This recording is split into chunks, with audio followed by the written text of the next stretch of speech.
Louvado seja o nome do Senhor. Nós saudamos a todos com a paz do Senhor Jesus. Mais uma vez, em reverência à leitura da palavra, nós vamos estar de pé.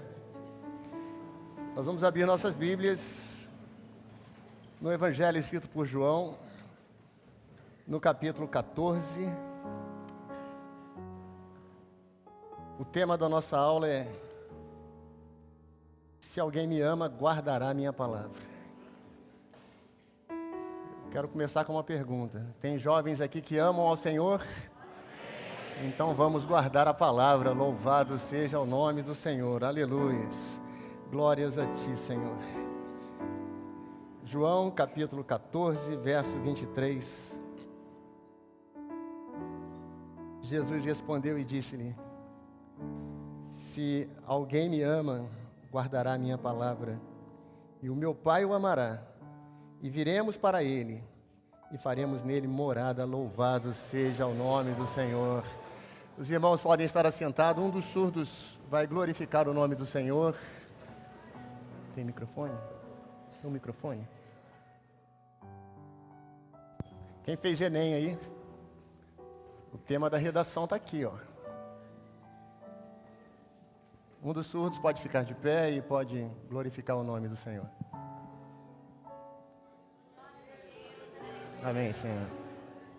Senhor Jesus Cristo, nesse momento, nós entramos, Senhor, na Tua presença, aqui neste seminário, maravilhados, Senhor, te agradecendo, porque o Senhor sempre tem nos ensinado, nós aprendendo, Senhor, contigo. Amém, Senhor. Os nossos corações transbordam, Senhor, da Tua alegria.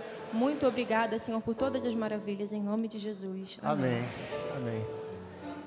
Eu gosto muito desse trabalho, né?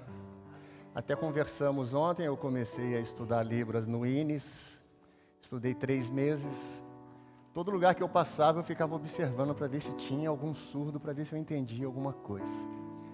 Um dia eu estou no ônibus, tinham 2 meninas conversando, e eu comecei a olhar para ver se eu entendia alguma coisa. Aí uma virou para a outra e falou assim: tem um homem negro ali, preto, olhando a gente conversar. Aí eu virei para ela e falei: olha, é muito feio falar assim das pessoas, sabia? Viu? Muito feio. Amém. Se alguém me ama, guardará a minha palavra. Louvado seja o nome do Senhor. Nós vamos passar um pouco sobre a história. Vamos andar aqui de uma forma muito rápida, mais ou menos 2000 anos. É importante que saibamos de onde nós viemos, onde nós estamos e para onde vamos.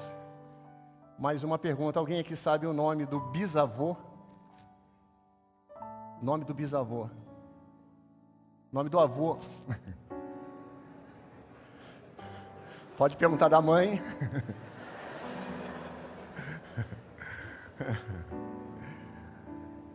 É importante que saibamos a nossa história. A história da igreja, a história do cristianismo, a história da igreja cristã Maranata. As nossas histórias, elas se confundem. E nós vamos dar uma passada bem rápida. Pode passar para nós. Nós vamos ver aqui nessa linha, pode dar enter até o último ponto ali. Essa linha amarela superior começa lá numa candeia e vai até um relógio que está marcando poucos minutos para meia-noite.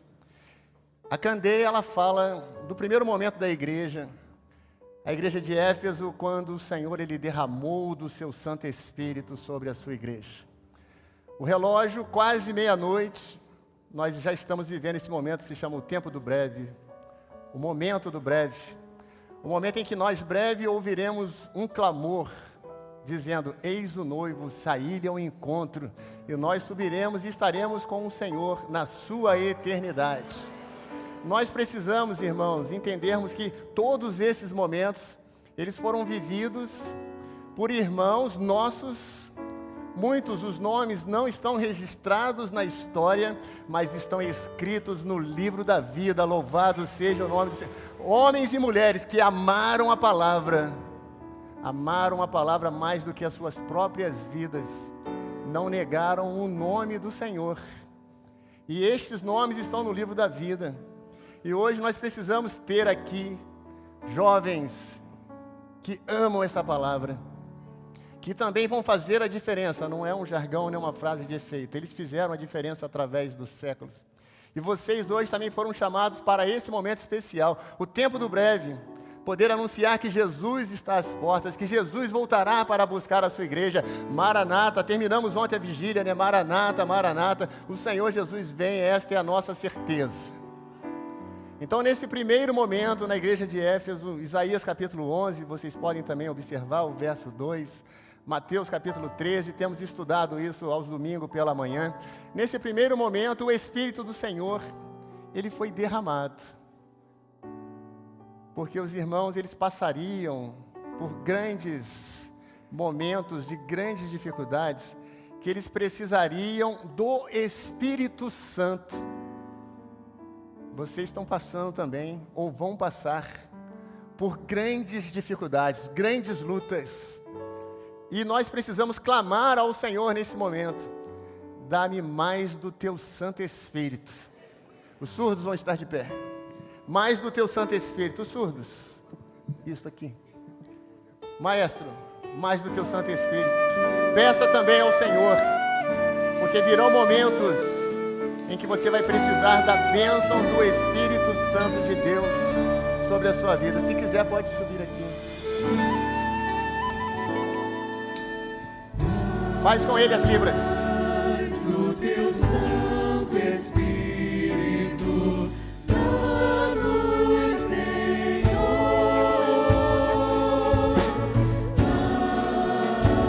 mais dos tesouros escondidos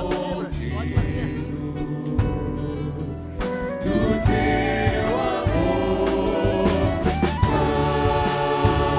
mais, muito mais tu tens para nos dar,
Teu Santo Espírito,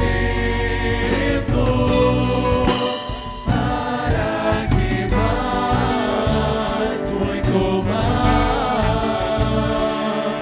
possamos te servir, para que mais, muito mais, possamos te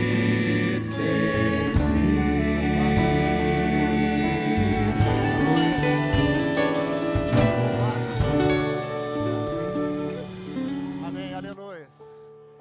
Louvado seja o nome do Senhor. Glórias a ti. Isso se chama inclusão, né? O Senhor não fez acepção de pessoas, né? Tem trazido os surdos para que possamos aprender com eles, né? Isso é muito importante, também se dedique. Então, o primeiro período, mais do teu Santo Espírito. Alguns estão começando, né? Estão dando início nesse primeiro período. E vão precisar do Espírito Santo de Deus, porção dobrada do Espírito, para que possam se dedicar à palavra, para que possam se santificar, como o pastor Geraldo disse, para que possam fazer a diferença entre o que é santo e o que é profano. Os irmãos precisavam disto, porque naqueles primeiros momentos eles sairiam, é a parábola do semeador, eles sairiam para semear a palavra, e eles foram. Tem um mapa? Pode passar. Eles saíram semeando a palavra, e vocês também.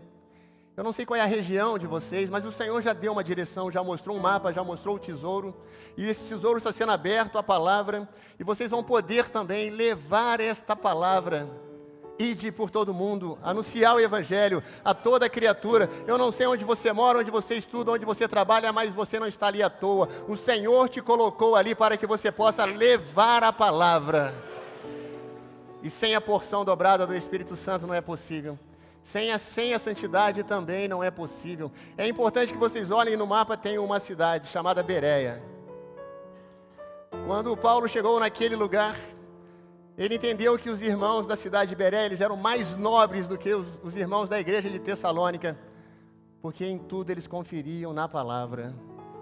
Hoje nós estamos aqui diante de jovens que são nobres. Eu gostei quando ela interpretou ali, vem revelar essa geração, ela falou jovens, né? Que o Senhor, Ele tem chamado jovens para revelar a sua palavra, para que vocês possam hoje, vocês não sabem quanto custou para ter essa Bíblia na sua mão. Não é chegar numa livraria e pagar alguns reais por uma Bíblia que você viu, gostou. Você não sabe quantas pessoas. Elas deram sua vida e morreram. Nesse primeiro período, e já vai inaugurar o período de Esmirna, Estevão, um jovem como vocês, que conhecia a palavra, e diante ali do Sinédrio, quando ele começou a expor a sua defesa pela palavra, é um dos capítulos mais bonitos do livro de Atos, que o Espírito Santo pode também escrever este capítulo na vida de vocês. E ele começou a falar da palavra, e ele se tornou uma pessoa muito perigosa, ao ponto de não deixarem ele continuar a sua vida e decretaram morte por apedrejamento. O inimigo, ele não está satisfeito porque vocês vieram aqui, porque vocês amam a palavra, porque vocês conhecem a palavra da vida e a palavra viva que tem trabalhado nos seus corações. O inimigo não está satisfeito, e ele mandou matar a Estevão. Logo em seguida mandou decapitar a Tiago, mandou prender a Pedro, depois João, um homem idoso, perigoso, ele disse que estava preso na ilha de Patmos, por causa do testemunho da palavra. Meus irmãos, as provas virão, as lutas virão. E naqueles dias, os Césares, os imperadores, eles odiavam os cristãos. Vocês acham que o mundo nos ama? Neste mundo nós teremos aflição. O mundo não nos ama e nem nós amamos o mundo, porque o amor do Pai não está no mundo, mas ele está sobre a vida de vocês, para que vocês possam levar àqueles que estão perecendo nas trevas uma palavra de luz, de esperança. Os Césares mandaram construir o Coliseu, né? Tem um desenhozinho ali, né? No ano 70 começaram a construir o Coliseu. Antes disso, Estevão, Pedro, Tiago, Paulo foi decapitado por Nero. Nero mandou colocar uma estátua diante deste anfiteatro. Essa estátua ela era colossal e deu o nome então a Coliseu, onde na inauguração dele ele mandou trazer os cristãos que ele já havia culpado antes de terem posto fogo em Roma, e muitos foram mortos ali. Dá um enter. Irmãos que não negaram a palavra, eram chamados para negar. Negue a palavra. Vou soltar as feras. Coliseu hoje é na sua faculdade, na sua escola, talvez no bairro onde você more, talvez quando você passe as pessoas questionem o porquê você está buscando santidade e se levantam como feras contra as suas vidas para os fazer tremer, desanimar, abandonar a fé. Mas naqueles dias, quantos fiéis, Senhor. Eu quero ler aqui um testemunho. Policarpo de Esmirna, segundo a história da igreja, ele foi discípulo de João, que esteve preso na ilha de Patmos. Ele foi chamado para negar Jesus. Já tinham preparado a fogueira e disseram: nega Cristo. E ele disse, isso está no livro da história da igreja, ele disse: um homem que amou a palavra, eu tenho servido a Cristo por 86 anos. Ele nunca me fez nada de mal. Como posso blasfemar contra o meu Redentor? E disse para todos: ouçam bem claro, eu sou de Cristo, louvado seja o nome do Senhor. A fogueira se acendeu, mas a fé deles, não conseguiram matar a fé dele.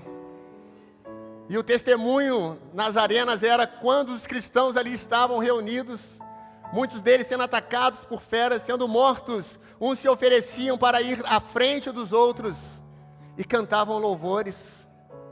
E aqueles que estavam assentados no anfiteatro, vendo este espetáculo, eles se convertiam e perguntavam: que fé é esta? Que Salvador é este? É o Salvador que disse a eles que eles não precisariam temer o dano da segunda morte. A primeira estava ali certa diante deles, mas a segunda morte eles não sofreriam, porque eles seriam eternos com o Senhor. Quantos fiéis, quantos fiéis!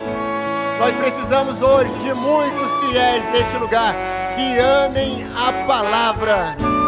Se você ama a palavra, se você é fiel, cante ao Senhor, louve ao nome do Senhor.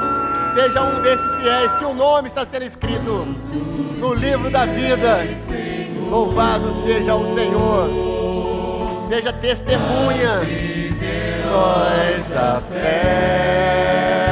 Quantos deram sua vida por tua vinha, tombaram mais de pé. Aqui estão vocês. Ouviu-se nas arenas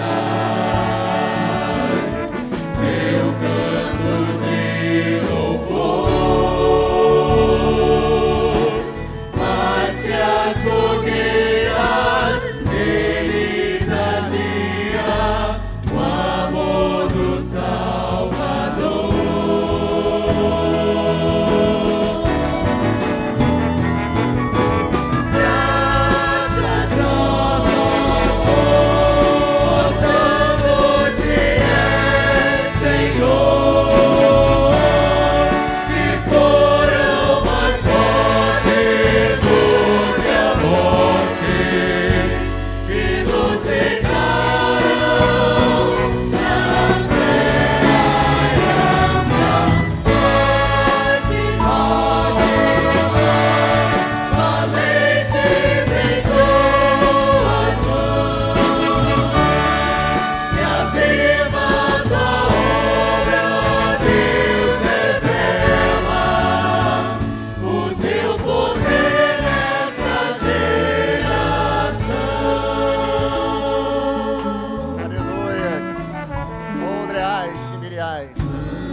Amigos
Aleluias.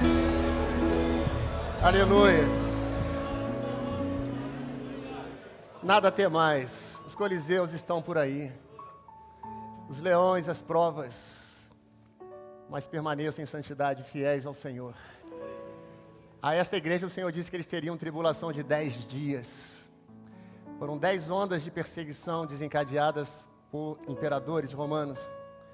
O último deles foi Diocleciano, que ele mandou cunhar uma moeda em homenagem ao último cristão. Neste edito e nesta moeda ele disse: Diocleciano mandou cunhar esta moeda, dizendo: destituído ou destruído está o nome dos cristãos. Ele errou. Ele se opôs. Ele tentou matar. E então, não conseguindo, ele mudou de estratégia.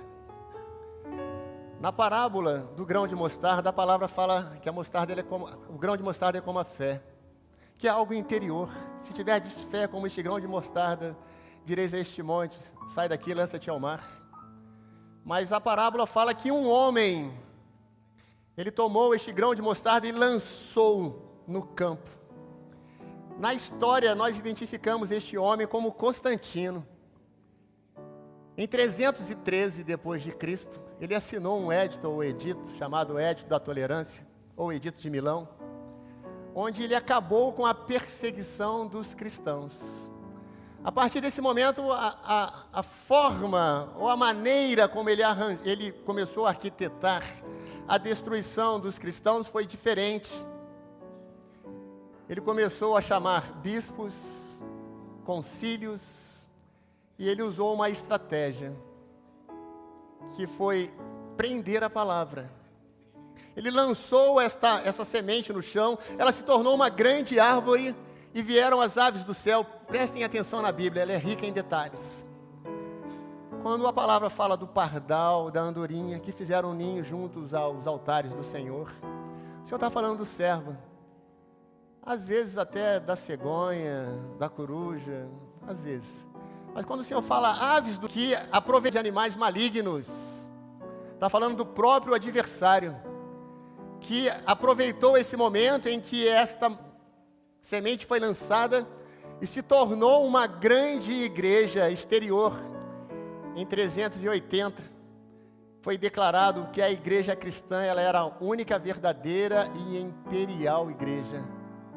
Ele tomou para si a igreja. O Império Romano vai cair 100 anos depois, foi 380, vai cair 100 anos depois.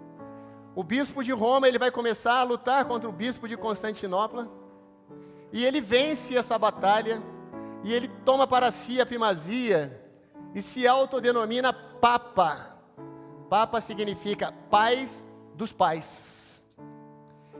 E ele começa a criar um monte de heresia. Quando ele prende a palavra, ele começa a criar um monte de heresia. Uma delas é que ele era a cabeça da igreja. Quem é a cabeça da igreja? Me respondam. Ele começou a dizer que ele era o mediador entre Deus e os homens. Quem é o único mediador entre Deus e os homens? Ele decretou que deveríamos confessar a ele os nossos pecados, a confissão auricular. Mas a palavra, João diz: se confessarmos a Ele, a Deus, os nossos pecados, Ele é fiel e justo para nos perdoar os pecados e nos purificar de toda a injustiça. Começou a declarar que a partir desse momento, o clero, que eram os monges, padres, madres, bispos, arcebispos, eles não poderiam mais casar, o voto celibato. Começou a vender, então, simonias. O que eram as simonias? Você comprava um posto dentro da igreja. Vamos supor, você quer ser chefe do Manaim, quer destronar aqui o pastor Walter. Quem paga mais? Aí você comprava, isso é simonia, Você comprava para ser diácono, para ser bispo, para ser pastor. Não precisava mais da fé. A fé agora se tornou uma grande árvore. E ele criou um outro lugar, que nunca existiu, que se chama purgatório. E no purgatório ele colocou ainda 5 níveis. Quando você morria, ou dependendo do seu pecado, você, antes de ir para o céu, tinha que passar pelo purgatório. Mas você podia sair de lá se você pagasse uma indulgência. Você comprava um escrito do Papa. Quanto você dava, você diminuía o seu tempo dentro do purgatório. Se você fosse a Roma, se você subisse escada de pé, de joelhos, se você carregasse cruz, se você tivesse relíquias, você diminuía o seu tempo no purgatório. Mas se você caísse no 5º nível do purgatório, era do 5º para os infernos. Existe isto. Ele prendeu a Bíblia, botou no latim, traduziu para o latim, chamada Vulgata. E quando ele prende a Bíblia, ele começa a criar essas heresias, começa a impor dogmas, as verdades deles, esconde a Bíblia do povo, para que o povo não conhecesse a verdade, porque se conhecemos a verdade, o que acontece? Conhecereis a verdade e a verdade, então ame essa palavra, nós vamos ser libertos de tudo isso que o mundo tenta colocar. Ele prendeu, mas neste tempo, algumas pessoas começaram a dar um grito contra as indulgências, contra a venda do perdão, contra a venda de cargos, contra o celibato, contra o Papa. Começaram a dizer que o Papa não era a cabeça da igreja, que a Bíblia ela tinha que estar disponível a todos. Eu só coloquei aqui 3 dos pré-reformadores, pode colocar, que começaram a gritar. Pedro Valdo, ele era francês, começou a estudar a Bíblia, porque começou no mosteiro, e ele começou a ser liberto pela palavra. Era um homem de muitas posses. O que ele fez? Ele renunciou aos seus bens, às suas atividades, contratou um tradutor para a Bíblia no francês e distribuiu para as pessoas. Ele estava gritando ali, é o livre exame das Escrituras. Todos têm direito de ter o acesso à palavra de Deus. Foi perseguido. O segundo, John Wycliffe, ele era inglês. Ele combateu as distorções romanas, a possessão e os pecados do clero, que decretavam o celibato, mas namoros escondidos, abortos e tantas outras coisas que aconteciam. Ele pregou contra as indulgências, a venda do perdão papal. Perdão é só pelo poder do sangue de Jesus. Ele começou a gritar isto. Ele começou a afirmar a autoridade suprema das Escrituras. Ele negava que o Papa era a cabeça da igreja e o sucessor de Pedro. Ele começou a lutar contra as relíquias. Nos seus dias, tinha distribuído pelas igrejas relíquias. Uma delas era a cabeça de João Batista, que até hoje está em 25 igrejas, tem cabeça de João Batista. 25.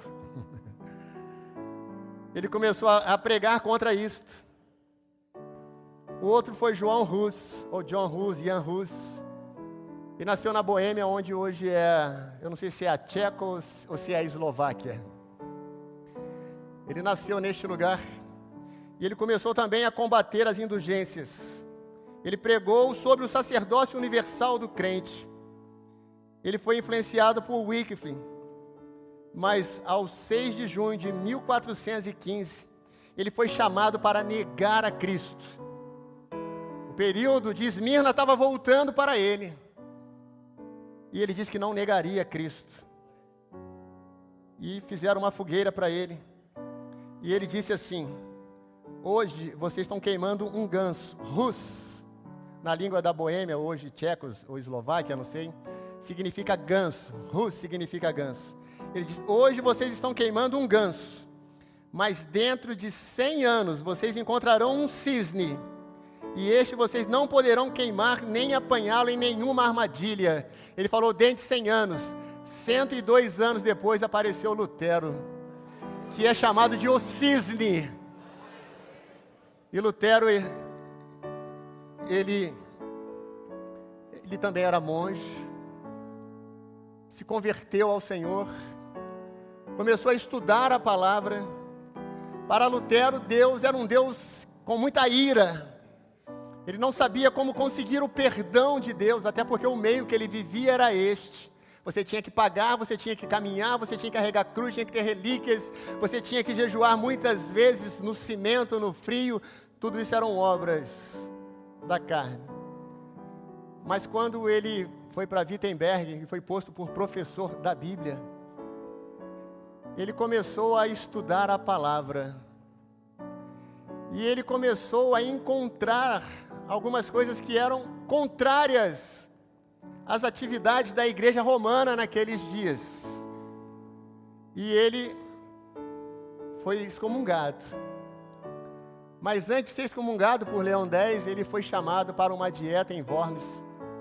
Carlos V, que era o rei de onde hoje é a Alemanha, deu um salvo-induto para ele para que ele pudesse ir nessa dieta. Mas Roma estava pressionando para matá-lo. Foi colocado todos os escritos que Lutero tinha feito até então, inclusive as 95 teses, que ele pregava contra a indulgência, contra a simonia, contra o Papa, abrindo a Bíblia, o acesso à Bíblia a todos, o sacerdócio universal do crente a todos. Ele foi chamado para negar. Eu copiei aqui uma frase que tem no livro dele que eu vou recomendar para vocês, chama-se O Cativeiro Babilônico da Igreja. Quando disseram a ele, você renuncia e vamos queimar os seus livros, ele respondeu e disse assim, a menos que eu seja convencido pelas Escrituras e pela razão pura, e já não aceito a autoridade do Papa e dos concílios, pois eles se contradizem mutuamente. Minha consciência está cativa à palavra de Deus. Não posso, não quero e não vou retratar nada, pois não é seguro nem é certo ir contra a minha consciência em Cristo. E disse, que Deus me ajude, amém. Decretaram a prisão dele, a morte dele. Quem o encontrasse poderia matá-lo. Ele estava voltando para Wittenberg, e ele tinha um protetor, que era Frederico o Sábio. Nesse caminho, ele mandou homens encapuçados sequestrar Lutero. E sequestrou Lutero, e Lutero ele ficou por quase um ano nesse castelo de Wartburg. Ali ele traduziu a Bíblia para o alemão, e ali ele compôs um hino, que ele tomou como base o Salmo 46. Porque ele tinha um receio de que todos lançassem mão dele e o matasse, e essa obra que Deus começou através da sua vida acabasse. Mas ele foi balbuciando na ida, na volta ele foi sequestrado, e quando ele esteve ali recluso nesse castelo, ele sabia que armas humanas e castelo algum poderia protegê-lo. Então ele compôs um hino a Deus, nós vamos cantar este hino. E neste hino ele diz, sei que a palavra ela ficará, sabemos com certeza. Castelo forte é o nosso Deus, espada e bom escudo, com seu poder defende os seus, socorro traz e proteção. Sabes quem é Jesus, o que venceu na cruz, Senhor dos altos céus.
Amém, aleluias. Sei que a palavra ficará.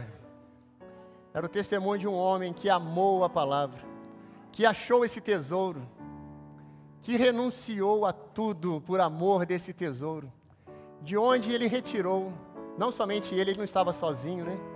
Zwinglio, na Suíça, também escreveu 67 teses. Lutero tinha os seus colaboradores, dentre eles um jovem chamado Philippe Melanchthon, um jovem conhecedor da palavra, estudioso do grego, do hebraico, que ajudou Lutero, inclusive em alguns momentos em que ele precisou do auxílio na tradução da palavra. O que os pré-reformadores acharam, o que Lutero achou e o que nós hoje temos achado? Um tesouro escondido. O pastor Rogério falou, né, do mapa, né? Achamos esse tesouro, achamos esta palavra. Mas como nós vamos trabalhar com essa palavra sem a santificação, né, pastor Geraldo? Nós precisamos da santificação, nós precisamos de mais do Espírito Santo de Deus, para que possamos testemunhar, para que possamos levar. Então, eles tiraram 4 princípios básicos, que nós vamos ver aqui, que são supremacia da fé sobre as obras. Um dos textos que marcou muito a vida de Lutero foi Romanos, capítulo 1, 17, quando ele lê que o justo viverá pela fé. O justo não precisava pagar indulgências, porque ele entendeu que Cristo já tinha pago um preço na cruz pelos nossos pecados. Ele entende isso, a supremacia da fé sobre as obras, porque pela graça somos salvos por meio da fé.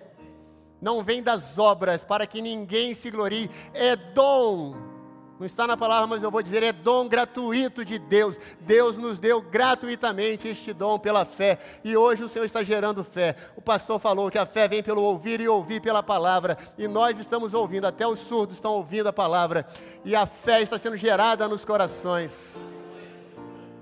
Supremacia da fé sobre as obras. O sacerdócio universal do crente.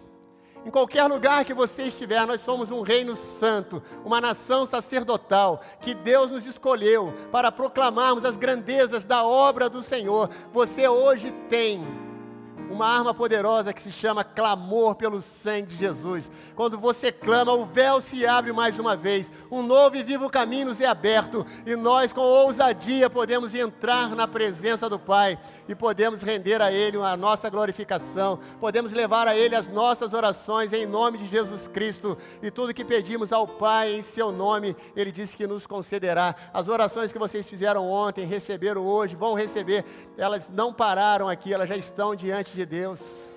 Exerça o seu sacerdócio na sua igreja, participe das reuniões de oração, do culto profético, da assistência, participe na sua casa, no culto no lar. Se você está sozinho no seu lar, exerça ali o seu sacerdócio, leve ali a sua petição diante do altar de Deus. Não deixe de exercitar onde quer que você estiver. Não sei para onde o Senhor vai levar vocês, quem sabe para a Europa, quem sabe para o Japão, quem sabe para a Coreia do Norte. Lá tem que amar muito a palavra. Quem sabe para um país árabe muçulmano, você tem que amar muito a palavra. Quem sabe para a África, onde está o Boko Haram, quem sabe?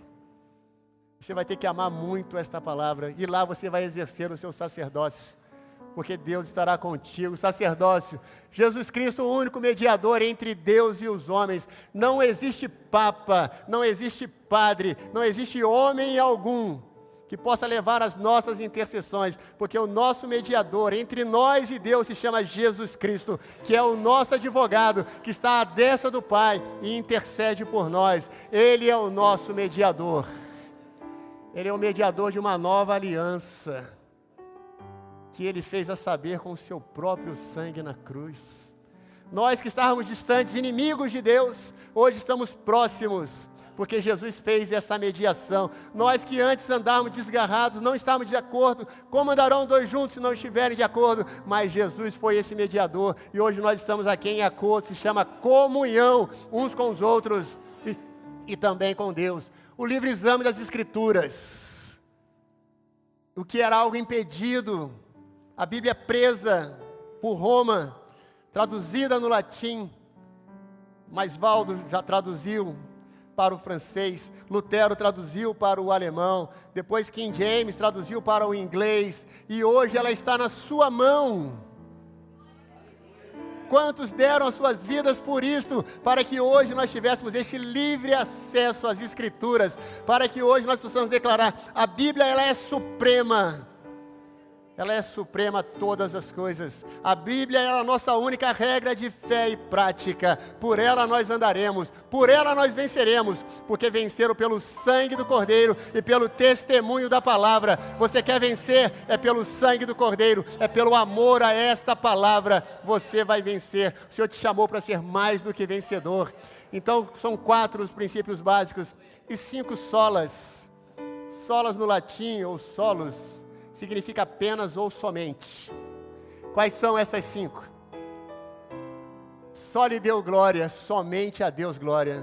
Ao Papa não, a homens não, mas a Deus rendemos glória com todo fervor, porque Ele enviou o Seu Filho, Jesus Cristo, para morrer na cruz pelas nossas vidas.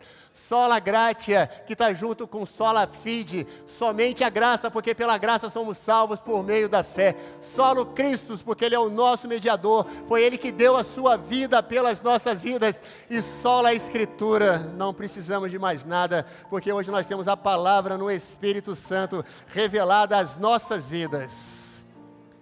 Esses homens passaram. Tem mais uns que a gente vai ver aqui. Lutero, Melanchthon, que era amigo de Lutero. Aqui já está um pouco mais velhinho, calvo, né? Mas ele era muito jovem. Lutero nem o queria, porque ele era muito jovem. Mas depois, como ele percebeu que era um rapaz estudioso, dedicado, que amava a palavra, que estudava a palavra, Lutero disse, eu não preciso de outro, eu tenho este. Aqui você já vai partir para a Suíça, né? Calvino principalmente, né?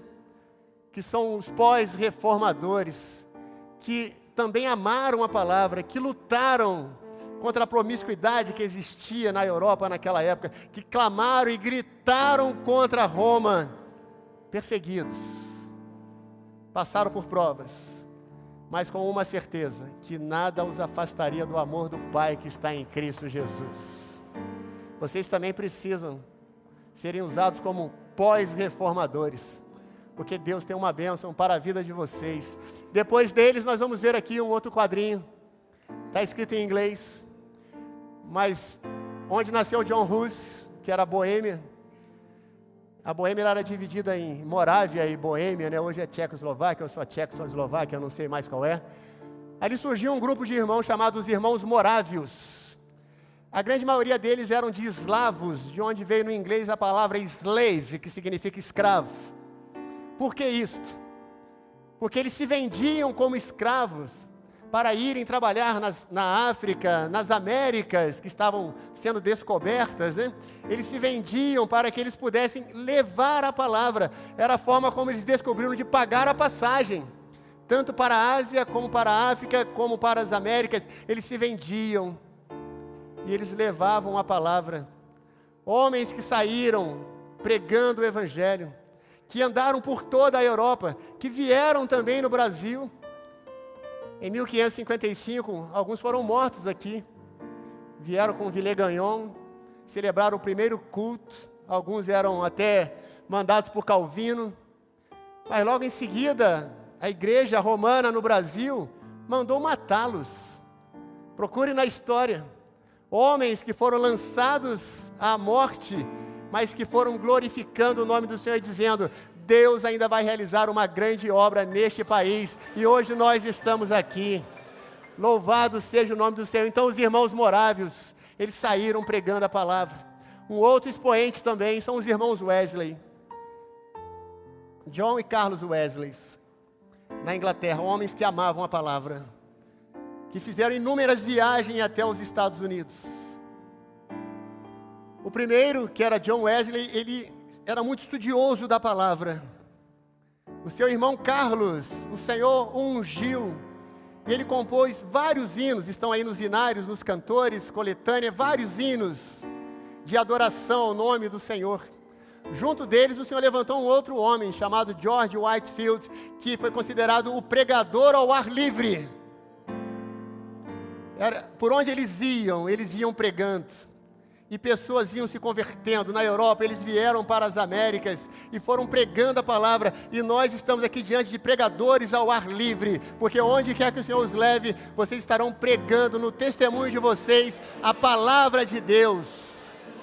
Ele era chamado o príncipe dos pregadores ao ar livre. Depois deles, o Senhor levantou também outros homens. Jonathan Edwards também foi um homem muito usado pelo Senhor. Charles Spurgeon, que também escreveu sobre o sangue. Moody também escreveu sobre o sangue. Spurgeon, por exemplo, ele escreveu, tem um livro chamado Lição aos Meus Alunos, onde ele mostra a dependência do servo em tudo ao Espírito Santo de Deus. Ele começou um trabalho onde não somente mais a palavra, mas também agora o Espírito Santo de Deus estava atuando, levando. Por todo lugar que eles iam, o Espírito Santo começou a renovar. Já estava agora no século XVII, século XVIII, início do século XIX, e o Espírito Santo sendo levado para as igrejas, tanto na Ásia, na Índia, na China, também na África, na América do Norte, América Central, e também chegando no Brasil, essa doutrina do batismo com o Espírito Santo. Esses dois homens aqui, Daniel Berger e Gunnar Wiener, eles eram suecos. Foram para os Estados Unidos, e eles tinham sido influenciados pelos irmãos Wesley, pela pregação de Jonathan Edwards, o batismo com o Espírito Santo, dons espirituais. Eles eram pentecostais, criam nos dons espirituais, no batismo com o Espírito Santo. E o Senhor deu a eles uma visão de um mapa. E nesse mapa estava escrito Pará. E lá nos Estados Unidos eles procuraram, não encontraram nenhum lugar, e alguém disse para eles assim, ó, tem no Brasil um estado chamado Pará. E eles vieram para cá. Início do século XX, em 1910, eles se instalaram então em Belém do Pará. E ali eles começaram a pregar nas igrejas tradicionais a doutrina do batismo com o Espírito Santo. Até nas igrejas tradicionais eles eram colocados à parte, né? Belém do Pará até hoje é uma cidade. E eles passaram por... Tem uma atividade lá chamada Sírio, então até hoje é muito religiosa. E eles passaram por muitas perseguições. Na biografia deles contam, eles comendo as mangas que caíam dos pés, porque nem comida queriam dar a ele. Aquele ali, o Gunnar, ele teve uma filha que faleceu nova. Não deixaram ele sepultar a filha dele, porque a filha dele era pagã, não tinha sido batizada na igreja católica. E ele teve que procurar um cemitério onde ele pôde enterrar a sua filhinha. Então, em 1912, eles reunidos, o Senhor derramou do seu Santo Espírito, uma serva começou a ser usada pelo Espírito Santo. Ali teve início a Igreja Assembleia de Deus, começou em 1912 no Pará. E essa doutrina do batismo com o Espírito Santo veio descendo, ao ponto de na década de 1960 o Senhor novamente começou a derramar do seu Espírito Santo. E lá olha como o Senhor faz, em Vitória. Mas a vitória de quem? É do Espírito Santo. O Senhor chamou poucos homens, eram quantos? 8. Que queriam ter uma experiência maior com a palavra. Que queriam viver esses 4 princípios bíblicos que foram originados na Reforma. Que queriam ter na sua vida estes 5 somente a Deus a glória, somente Cristo, somente a Escritura, somente a graça, somente a fé. E o que o Senhor fez? O Senhor deu a eles uma grande bênção. E esta bênção hoje se chama Igreja Cristã Maranata. Louvado seja o nome do Senhor. Irmãos que amaram a palavra, amam a palavra. Vocês hoje fazem parte. Sabe o nome do bisavô de vocês? Sabe de onde vieram agora? Nós viemos de uma grande bênção derramada pelo Espírito Santo de Deus. Para que servos nesses últimos dias pudessem ter o Senhor como um castelo forte, a palavra como escudo e broquel, para que possam lutar essa grande batalha da carne contra o Espírito. Mas no Espírito Santo vocês vencerão essa batalha, porque venceram pelo sangue do Cordeiro e pelo testemunho da palavra. Então nós estamos vivendo o último momento, o tempo do breve, mas o Espírito Santo, Ele quer derramar mais uma vez da sua graça sobre nós. Para que nesse último tempo, se você tiver que passar pelo Coliseu, ou se você vir a mudança de estratégia para prender a palavra, para tirar a palavra da sua vida, não aceite. Quando falarem que a santidade caiu, não é mais, você vai ter uma palavra, está no Salmo 119, verso 140, pode passar. Você vai dizer assim: a tua palavra, ela é muito pura, por isso o teu servo a ama. Vamos ler juntos? Vamos ler juntos? A tua...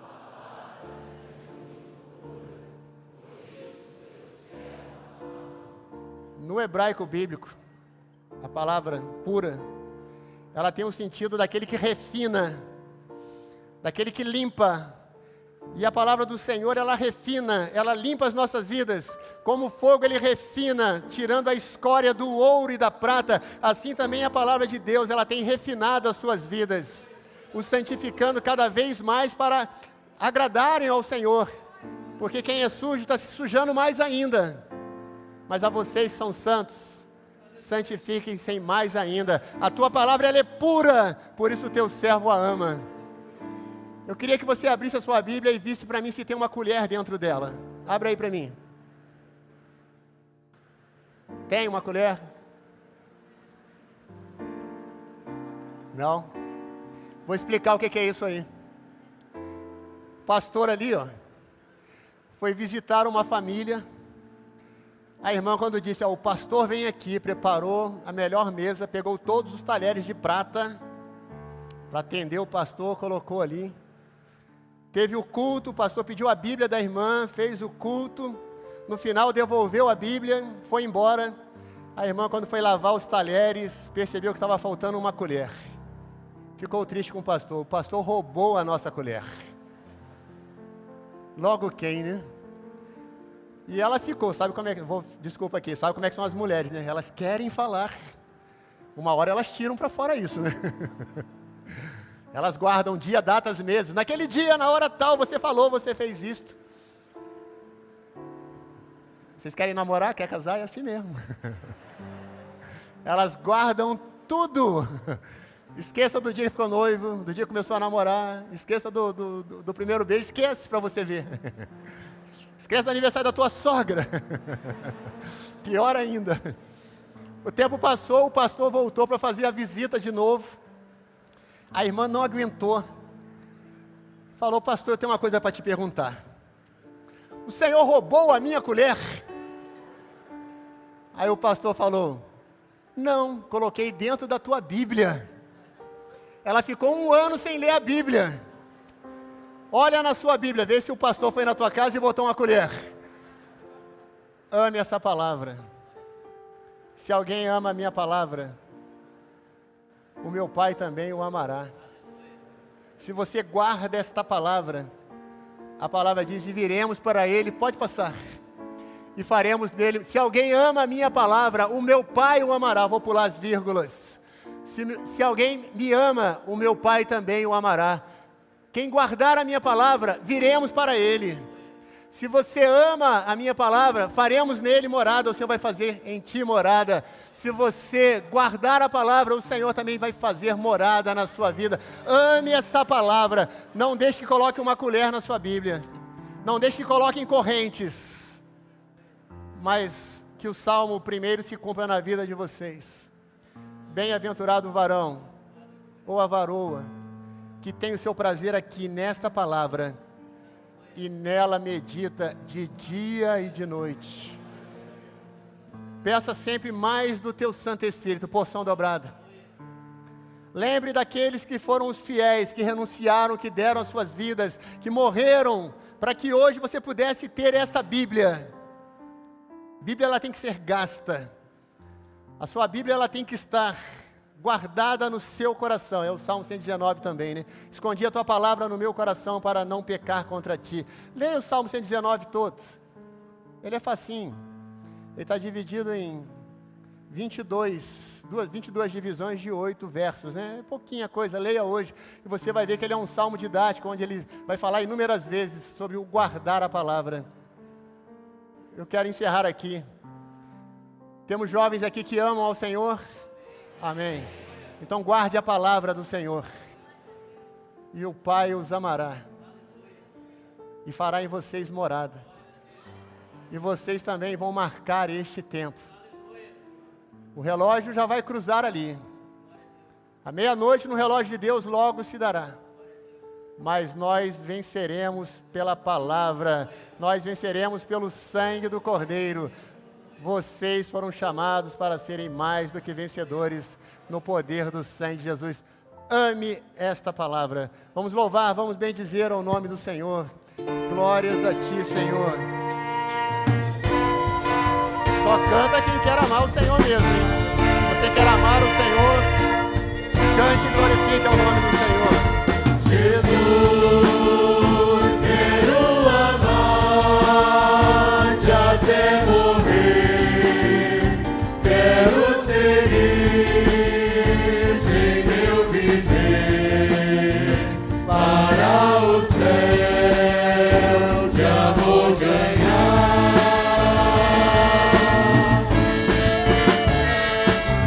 Jesus, quero amar-te até morrer. Quero seguir-te em meu viver. Para o céu de amor ganhar.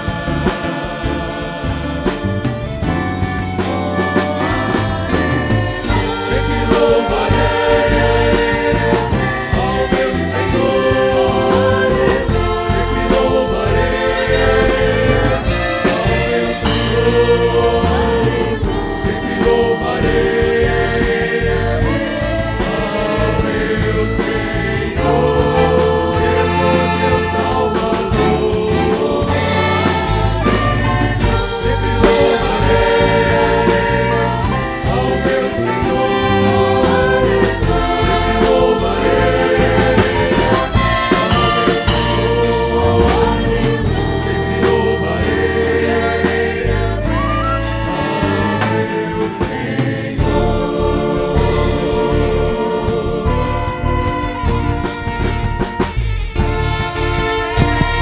A igreja de pé.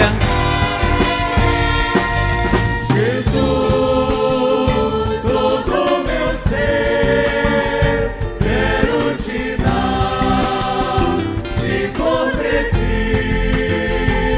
até morrer, para o céu de amor ganhar.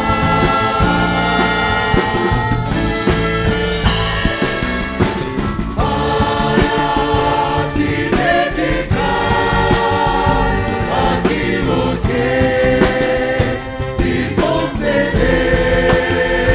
a tua obra realizar.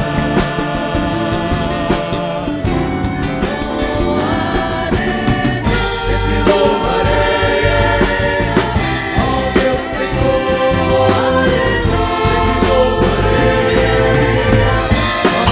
Senhor. Sempre louvarei ao meu Senhor. Jesus, meu Salvador. Sempre louvarei ao meu Senhor. Sempre louvarei ao meu Senhor. Sempre louvarei ao meu Senhor.